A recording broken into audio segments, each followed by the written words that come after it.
The speedometer needle is pinned at 120 miles per hour. That's where it stops. That's all it can show. But the engineer gripping that throttle knows something is not right. They are going faster than the dial can measure. It's the mid-1940s, somewhere between Crestline, Ohio and Fort Wayne, Indiana.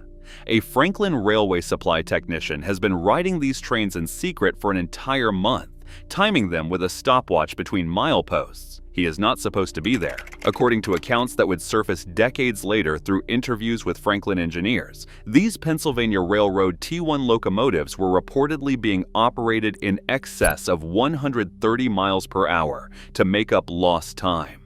The observer's unofficial stopwatch timings recorded one train reaching 142 miles per hour over several miles. Later, separate claims suggested that with lighter trains of 6 or 7 cars, speeds exceeding 140 miles per hour might have been achieved.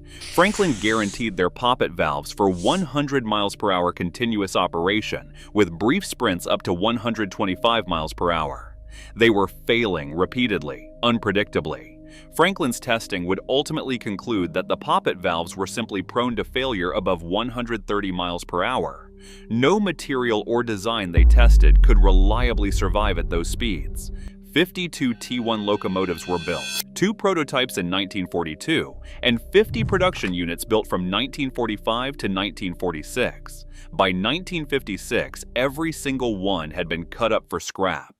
No physical example survives of what might have been the fastest steam locomotive ever built. By 1940, the Pennsylvania Railroad faced a crisis. Their 425 K4 Pacific locomotives, built between 1914 and 1928, could not handle modern passenger trains anymore. Double-headed K4s became the norm on many trains. That meant 2 locomotives, 2 complete crews pulling one train.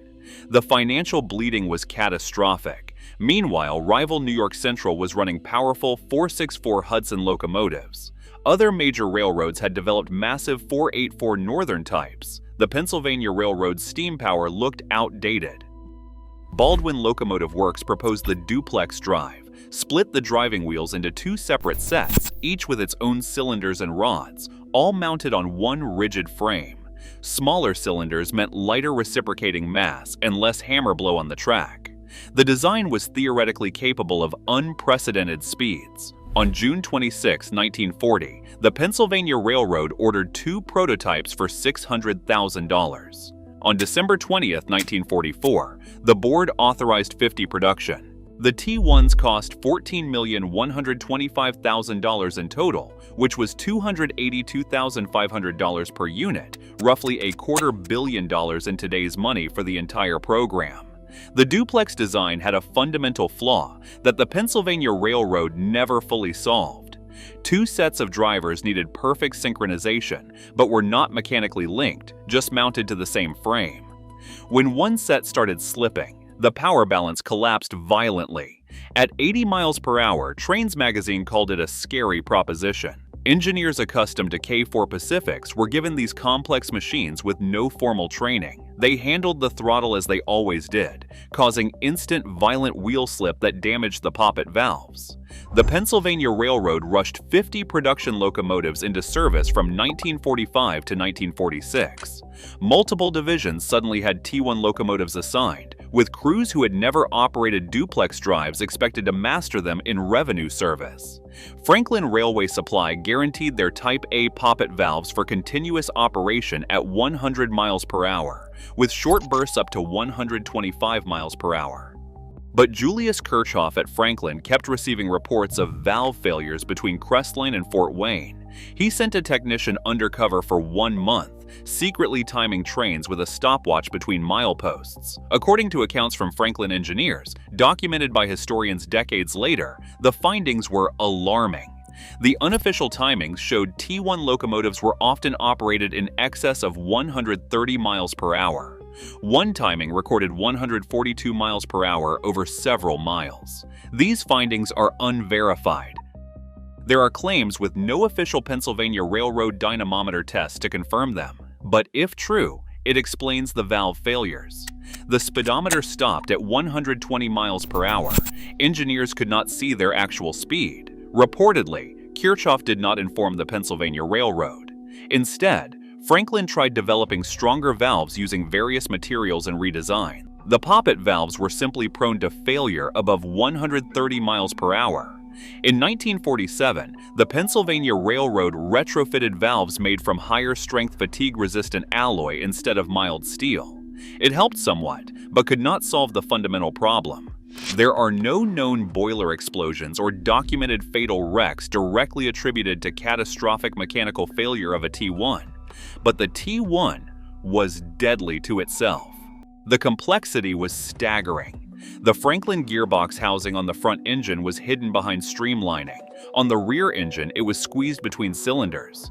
Decorative skirting blocked access to critical cam boxes. The Pennsylvania Railroad eventually cut away Raymond Loewy's beautiful streamlining so mechanics could reach them. These locomotives were intended for sustained fast passenger service, but they were so powerful, so free-steaming, they could easily exceed their design limitations, causing accelerated wear and valve damage. Prototype 6110 had accumulated 120,000 miles by April 1944. When actually running, production T1 locomotives regularly racked up over 8,000 miles per month. But repeated valve failures meant excessive shop time, undermining their availability. In late 1944, the Pennsylvania Railroad tested Norfolk and Western's J-Class 610. It ran from Chicago to Crestline 12 times, hauling 11 to 15 cars at speeds of around 110 miles per hour were more reliable and easier to maintain. But the Pennsylvania Railroad would not adopt another railroad's design. Diesel-powered west of Harrisburg, the T1s were barely 3 years old. That $14,125,000 investment was effectively obsolete. The T1s were relegated to mail trains and secondary passenger service, too powerful for local service.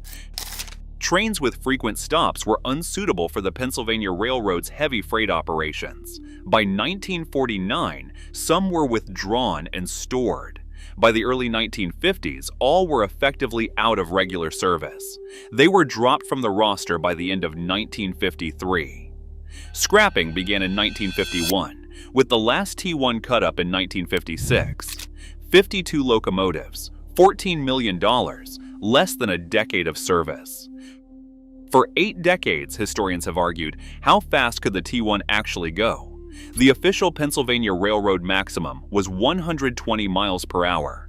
The alleged Franklin timings, if they happened, suggest operation above 130 miles per hour, possibly reaching 142 miles per hour. But there were no official, publicized Pennsylvania Railroad dynamometer runs. There is no official evidence to establish a certified top speed. There are only unofficial stopwatch observations and eyewitness accounts, documented decades later. Every physical locomotive was destroyed because all 52 were scrapped. In 2014, the Pennsylvania Railroad T1 Steam Locomotive Trust began building T1 number 5550 from the original blueprints. The cost is approximately $7 million. Their target completion date is around 2030. They explicitly state they want to challenge Mallard's world steam record of 126 miles per hour, set July 3, 1938. If 5550 is completed around 2030, we might finally learn whether the T1 really was capable of those legendary speeds that were claimed but never officially proven. The T1 remains steam's ultimate mystery. Were those speed claims real or railroad legend? In 2030, we might finally discover the truth about the Pennsylvania Railroad T1.